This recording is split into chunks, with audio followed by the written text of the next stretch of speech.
अस्सलाम वालेकुम। क़िसागो में हमारी ख़िदमत में हाज़िर है नई दुआ सां जिते बि जो ख़ुशि हुजो शाद आबाद हुजो।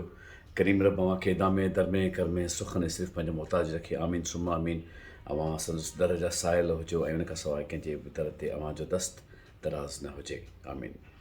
माना त महिरबानो ही लास्ट वीक आहे। हिन खां पोइ इंशाअल्लाह अज़ीम जेको ईंदड़ हफ़्तो हूंदो उन में जेकॾहिं हयात बशरत हयात अव्हां जी ख़िदमत में हाज़िर थिबो त रमज़ान शरीफ़ जो महीनो शुरू थी चुको हूंदो। मोस्टली 3 या 4 अप्रैल खां वठी रमज़ान शरीफ़ शुरू थियण वारो आहे ऐं ईअं हूंदो आहे हमेशह त हर महीने जी पंहिंजी बरकत आहे, हर के ॾिहाड़े जी पंहिंजी हैसियत आहे।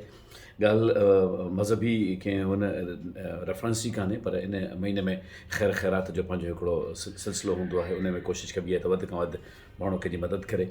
त मदद जा जेके कॉन्सेप्ट्स आहिनि उहे तमामु अहम आहिनि, उनखे थोरो सम्झण जी बि कॾहिं कॾहिं ज़रूरत हूंदी आहे।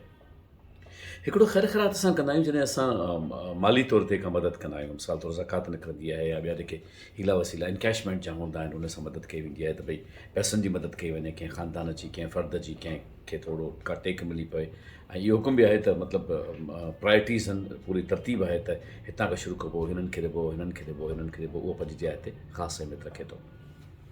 पर जॾहिं असां इन लिहाज़ खां ॾिसंदा आहियूं, माना त महिरबानो त जीअं ज़कात आहे त हिकिड़ी फाइनेंशियल हेल्प आहे, त ज़िंदगी में ॿियूं मददूं बि पंहिंजी जाइ ते हिकिड़ी ख़ासि हैसियत रखंदियूं आहिनि। कुझु ॾींहं पहिरीं टंडुल अलयार में वञण जो इतफ़ाक़ थियो हिकिड़ी जाइ ते, त उते मुलाक़ात थी अब्दुल गफ़ूर भाउ सां, जरवार सां। ऐं मां हुनखे रेफरेंस हुनजो कोट करणु चाहियां थो हिते, छाकाणि त मूंखे इहा ॻाल्हि क़िस्सागो जे थ्रू अव्हां ताईं ज़रूरु पहुचाइणी आहे। परवरदिगार खेसि हिकिड़ो बेइंतहा हसीन मैकेनिक ठाहियो आहे। माना हुनजे अंदर में हिकिड़ी जोत जले थी ऐं हिकिड़ो सेंटर आहे जेको हुन एस्टेब्लिश कयो आहे। हाणे मां न को मां कंहिंजी का एडवर्टिज़मेंट कयां पियो, न को मां ॿी का ॻाल्हि कयां पियो, त पर मां तव्हां सां क़िस्सागोईअ में हिकिड़ो अहम क़िसो शेयर करणु चाहियां थो, ज़िंदगी जो अहम हिकिड़ो क़िसो। त उते हिते ई कंहिं इलाइक़े में हुननि हिकिड़ो सेंटर बि ठाहियो आहे। इलाइक़े खे छॾियो खणी, हुनजो नालो मां नथो खणां, पर बहरहाल हुननि सेंटर ठाहियो ऐं उते तमामु मिनिमली हिसाब सां हिकिड़ी कोशिशि आहे त जेके असांजा नौजवान आहिनि उहो को न को हुनुर सिखी वठनि ऐं उन हुनुर जे हिसाब सां ज़िंदगी में अॻियां रवाना थियनि।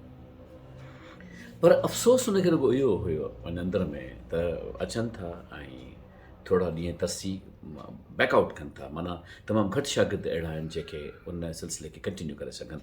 यानी जेको हुनुर वारो पासो आहे, असां लाइ नौकरियुनि जे पासे घणो हूंदा आहियूं, जेको हुनुर वारो पासो आहे उन पासे अचण खां असां लहिराईंदा आहियूं, लवाईंदा आहियूं। ऐं शायदि असां वटि उहो कॉन्सेप्ट न हूंदो आहे त वाइंडिंग छा हूंदी आहे, मतिलबु नंढियूं नंढियूं शयूं छा आहिनि, कीअं आहिनि। मां अव्हांजी ख़िदमत में जेको अर्ज़ु कंदुसि पंहिंजे दिलि जे हुज़ूर सां ऐं पंहिंजे सच सां अर्ज़ु कंदुसि मां त मुंहिंजा जेके शागिर्द आहिनि, मिसाल तौरु तव्हां शहरनि में ॾिसो था जेके सेल फोन रिपेयर कनि था, मोबाइल फ़ोन खे ठीकु कनि था, उनजी ट्रेनिंग वठनि था, जेके कंप्यूटर गैजेट्स ठीकु कनि था, जेके लैपटॉप्स ठीकु कनि था, जेके इन्हनि सभिनी शयुनि में तव्हांजी जेके नंढियूं नंढियूं शयूं आहिनि उनजो मैकेनिकल कोर्स सिखी कमु कनि था। त मुंहिंजे हिकिड़े एवरेज शागिर्द ॿुधायो त उहो 1000 रुपए खां 1500 रुपया पर डे कमाईंदो आहे। माना तक़रीबन 30,000 खां वठी 45,000 ताईं हुनजी महीने में इनकम थींदी आहे। ऐं अर्ज़ु इहो कयां त हुनजी जेका तालीम आहे सा इंटरमीडिएट हुई। मां इहो नथो चाहियां त तालीम न हुजणु घुरिजे, तालीम त पंहिंजी जाइ ते बिल्कुलु अहम आहे, पर ज़िंदगी जॾहिं माण्हू खे मौक़ो ॾिए थी न कंहिं हुनुर जो, कंहिं हुनुर जे सिखण जो, ऐं जेकॾहिं तव्हांखे चांस मिले थो किथे एॾो के ठीकु नमूने सां, त उनखे अवेल करणु घुरिजे असांखे। ॾिसो न, असां ज़िंदगीअ जा क़िसा खणंदा आहियूं। ज़िंदगीअ में असां फील कंदा आहियूं त कमाईअ जी पंहिंजी हिकिड़ी तकलीफ़ आहे, रोज़गार जो हिकिड़ो पंहिंजो, ज़िंदगी ख़ुशगवार गुज़रंदी त क़िसो बि हसीन थींदो न। त उन में जेकॾहिं इंसानु पंहिंजे हिसे जो शेयर विझे, मिसाल तौरु जेकॾहिं किथे का ऑफर मिले थी ऐं किथे को कमु मिले थो, असां इहे छो कोन था कयूं। असां लाॻीतो सांदह इन्हनि सभिनी जे पोयां हिकिड़ा कागज़ खणी घुमण खे तरजीह ॾियूं था ऐं पंहिंजे वक़्त खे ज़ाया कयूं था बनस्बत हिन जे जो असां उन में कुझु का लर्निंग सिखी वठूं। माना जेकॾहिं असां किथे का शइ सिखी वरिती त उन में कहिड़ो ऐब आहे। क़िस्सागोई में आमतौर ते ईअं हूंदो आहे न, त चवंदा आहिनि त भई हिकिड़ो क़िसो हूंदो, ॿुधंदासीं ऐं उन खां पोइ हुनजो रेफरेंस ज़िंदगीअ जी इंसानी सलूक में हूंदो। पर तव्हां पाण सोचो, इंसानी सलूक में छा कमाइणु नथो अचे? छा पंहिंजे घर वारनि जी परदाख़्त करणु, परवरिश करणु, उनजे पोयां उनजो ख़्यालु करणु, इहो नथो अचे? छा असांखे ज़िंदगी में सभु शयूं सिखणु न घुरिजनि? त असां कीअं सिखंदासीं जेकॾहिं असां इन पासे ध्यानु न ॾिनो? इहो कीअं थींदो? तव्हांखे अंदाज़ो आहे त हिकिड़ो समोसनि ठाहिण वारो जंहिं महिल पंहिंजे हिसाब सां समोसा तयारु करे सेल करे थो, त हुनजी सेविंग केतिरी थिए थी? तव्हांखे अंदाज़ो आहे त हीअ जेके खाधे जेको तयारु कंदा आहिनि, जेके इहे इन्हनि जो छा सिलसिलो हूंदो आहे, इन्हनि जे खाधे ते केतिरी सेविंग हूंदी आहे? पाण खे अंदाज़ो आहे त कारोबार में हिकिड़ी कैफ़ियत छा थिए थी? छो न असां ज़िंदगीअ में नंढनि पासनि खे तरजीह ॾींदा आहियूं? ख़ातिन हज़रात, छो न असां फुड़ी तलाउ वारे पासे वेंदा आहियूं? असां हिकदमि तलाउ वारे पासे छो वेंदा आहियूं? ॻाल्हियूं रुॻो इहे आहिनि त माना किसो इहो आहे त जेकॾहिं इहा शइ एडॉप्ट कई वञे, इन पासे अचिजे, त थोरे में जेकॾहिं गुज़र करण खां शुरू कजे त पोइ घणे जो गुज़र थी वेंदो आहे। मूं तव्हां सां पहिरीं बि हिकिड़ो पियो ॻाल्हि कई त केतिरा महिरबान ईंदा आहिनि, साईं नौकिरी खपे थी, साईं हीअ थिए थो, पोइ किथे को अर्ज़ु कजे न कंहिंखे त साईं बाबा पुछिजे त बचा इहो ॿुधाइजो तव्हांजो गुज़र केतिरे में थींदो, तव्हांखे केतिरा पैसा खपंदा, साईं 10,000 काफ़ी आहिनि, साईं 15,000 काफ़ी आहिनि। हालांकि 15,000 रुपया माना 500 रुपये जी ॾियारी वञी पवंदी, मज़दूरी जी ॾियारी बि अॼुकल्ह 800 रुपया आहे, उहा बि थोरो मथे वञे पियो। हलो ठीकु आहे, हाणे जेको माण्हू जंहिंखे रोज़गारु नथो मिले न, उनखे जेकॾहिं असां 500 रुपये जी ॾियारी ते 15,000 रुपये त महीने किथे लॻायूं था, त ख़बर पई त जंहिं साहब वटि रखाए अचो, त मां इन ॻाल्हि खे रिपीट थो कयां, उतां जवाबु मिलंदो कुझु ॾींहंनि खां पोइ फलाणो हमरा तव्हांखे मोकिलियोसीं, कमु करे पियो, चई हू त छॾे वियो, बिना ॿुधाइण छॾे वियो। हाणे जॾहिं छॾे वञण वारे सां कॾहिं किथे मिलियो, पुछिबो बाबा बचा ही तव्हांखे हिकिड़ी नौकिरी मिली हुई, तव्हां छो छॾी, चवंदो साईं हाणे 15,000 रुपया पघार ई, हुन मां 200 रुपया किरायो हुजे, 6,000 रुपया त किरायो कढो, 100 रुपये जी मानी खाऊं था, इहे थिया 300 रुपया, 300 रुपया रोज़ कटिजी विया, हाणे 200 रुपये जी ॾियारी ते कमु कबो छा। सोच खे बदिलायूं था, सोच खे बदिलायूं था, सोच ॾे निहारियूं था, सोच ॾे निहारियूं था, छाकाणि त मूं तव्हांखे पहिरीं बसि कयो, हीअ फुड़ीअ तलाउ आहे, हिकिड़े कतरे सां बारिश शुरू थींदी आहे, वरी रिपीट कयां थो, 1000 मैलनि जो सफ़र पहिरीं विख खां शुरू थींदो आहे। कंहिं बि प्लेयर खे एडवांस कोन हूंदो आहे त ग्राउंड ते क्रीज़ ते अचण सां खे 200 रन्सूं मिलियल आहिनि, त बाबा 200 तुंहिंजी पहिरीं ठहियल आहिनि, त 200 डबल सेंचुरी खां शुरू कर, डबल सेंचुरी ठाहिणी पवंदी आहे, ऐं ठाहिणी पवंदी आहे पहिरें रन खां। एब्सोल्यूट ज़ीरो ते बीठो हूंदो आहे माण्हू, पहिरियों रन स्कोर कंदो, उन खां पोइ हू तयारु थींदो वेंदो आहे, ऐं पोइ सेंचुरी हूंदी आहे, पोइ डबल बि थी सघे, ट्रिपल बि थी सघे थी, पोइ तलाए छा थी सघे थो। त हीअ जेके पहिरीं विख आहे, इन पहिरीं विख खां असां छो था ॻाल्हायूं, इहा असांखे छो थी एतिरी अजीब लॻे। इहा पहिरीं विख ई आहे न, जो ॿारड़ा पलिजी जवान थी वेंदा आहिनि, उन रिस्क हलाल ते, उन थोरे पैसे ते, वरी बरक़त आहे। असां जेका सम्झूं था न त घणनि पैसनि सां बरक़त हूंदी आहे, त माफ़ु कजो, मां न्याज़मंदी सां अर्ज़ु कंदुसि, घणनि पैसनि सां बरक़त न हूंदी आहे, बरक़त का ॿी शइ आहे, बरक़त त थोरनि पैसनि में बि हूंदी आहे।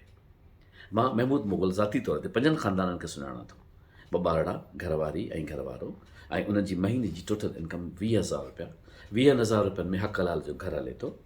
तव्हां घर में ईंदो त ॿारड़ा तव्हांखे मेरा कोन मिलंदा, शयूं पंहिंजी जाइ ते साफ़ु मिलंदियूं, हर का शइ नीट एंड क्लीन ऐं सुठी ईंदी। ॿार स्कूलनि में पढ़नि पिया था, सरकारी स्कूलनि में पढ़नि था, खाधो फज़ीलत सां जेको बि अलाह साईं नसीब कयो उहो मिले पियो थो। ऐं तव्हां कॾहिं मतिलबु ख़याबान जेका हूंदा आहिनि, नालो नथो खणा, अंदरि वेंदो त हिकिड़ो उजाड़ नज़र ईंदो, असांखे परेशानी हिकिड़ी नज़र ईंदी, अलाए छा हूंदो, को किथे हूंदो, को किथे हूंदो, किथे हूंदो। छा इहो ज़रूरी आहे छा त ज़िंदगी में जेका इनकेशमेंट आहे, हैवी आहे त माण्हू ख़ुशि आहे, जेकॾहिं लो आहे त ख़ुशि न आहे, ऐं जेकॾहिं हैवी आहे त बरक़त आहे, जेकॾहिं लो आहे त बरक़त न आहे। थोरो सोचूं था। मां मज़द खां आहियां, अॼु मुंहिंजो लहजो थोरो ठीकु न आहे, पर इहा तकलीफ़ इन करे आहे त जॾहिं हुन दोस्त इहा ॻाल्हि शेयर कई, दादा माण्हुनि खे मिनथूं कयूं था, बाबा कुझु सिखी वठो, 3 महीननि जो कोर्स आहे, सिखी वठो, आराम सां कमाइणु शुरू कंदो, कोन था सिखनि। माफ़ी सां असां ई छो था कयूं।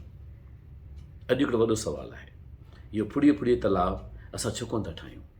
उहो सभु जेके क़िसागो मुहबत सां ॾिसंदा आहिनि, मुंहिंजे मथां उन्हनि जो करम आहे, अहसान आहे, नवाज़िश आहे, इनायत आहे, त तव्हां मूंखे एॾो प्यार ऐं चाह मां ॾिसो। तव्हां ईअं हमेशह को न को किसो मां ज़रूरु तव्हांजी ख़िदमत में पेश कंदो आहियां, पर अॼु इहो ई वॾो किसो आहे, इहो ई किसे जो सुवालु आहे त असीं इन हुनर वारे पासे छो कोन था अचूं। हिकिड़े पासे असांजी रड़ पइजी पए न त नौकिरियूं कोन्हनि खे, अञा नौकिरियूं मिलण में टाइम आहे, कॾहिं बैन आहे, कॾहिं नौकिरी लॻे थी, कॾहिं हीअ थो थिए, कॾहिं हू थो थिए, पोइ सॼो टाइम ईअं छो थो वेही गुज़रे।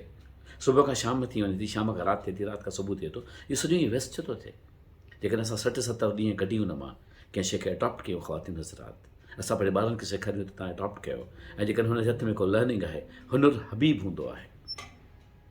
हाणे त ज़मानो मटिजी वियो आहे, अॻे चवंदा नौकिरी टोकरी हूंदी आहे, वापार जहिड़ी का शइ कान्हे का, हुनुर हबीब आहे, किथे बि हूंदो न, पंहिंजी जाइ ते हूंदो। तव्हां ॾिसो टेलर्स ॾिसो, दर्ज़ी ॾिसो, मोची पंहिंजी जाइ ते हिकिड़ो हुनुर रखे थो, इस्त्री करण वारो हुनुर रखे थो, बेकिंग हुन में पंहिंजो बेकरीज़ में कमु करण वारा पंहिंजो हुनुर रखनि था। ॾिसो जेकॾहिं हुनुर न रखे त पोइ तव्हांजो कॉलर टेॾो हुजे, हुनुर रखे थो न, तव्हां वञो था न, हुन वटि सही कपिड़ा सुठा खपनि त सिबी ॾिए थो न तव्हांखे। ऐं तव्हां ॾिसो था अॼुकल्ह 1500 2000 चार्ज कनि था न, बुटीक जिन जा खुलिया पिया आहिनि, उहो उन्हनि ज़ीरो खां शुरू कयो हूंदो न। ॻाल्हि डिघी आहे, फेरो उहो ई साॻियो आहे, उतां शुरू थिए थो, उते अची ख़तमु थिए थो। इन ते ई मां खां मोकिलाए थो, उन दुआ सां जिते मुंहिंजो ख़ुशि हुजो, शाद आबाद हुजो। हमेशह चार्ज कंदो आहियां, जेकॾहिं का ॻाल्हि ॾुखी लॻी हुजे, समातुनि ते ख़राश आई हुजे त माफ़ु कजो, पर पंहिंजे लफ़्ज़नि ते माफ़ी नथो वठणु चाहियां, असलूब ते वठी सघां थो, लफ़्ज़नि ते इन करे माफ़ी नथो वठणु चाहियां त इहो तमामु अहम आहे त असांजो नौजवान नसुल इन ॻाल्हि खे सम्झे, इन ॻाल्हि खे सम्झे महसूसु करे त हीउ थोरो थोरो जेको असां बरकतुनि वारो आहे ऐं हीअ बि ज़िंदगी जो हिकिड़ो अहम रुख़ आहे जेको असांखे एडॉप्ट करणु घुरिजे। पिछत हयात इंशाअल्लाह लज़ीम ईंदड़ हफ़्ते वारी ख़िदमत में वरी हाज़िर थींदुसि। फ़ी अमान अल्लाह।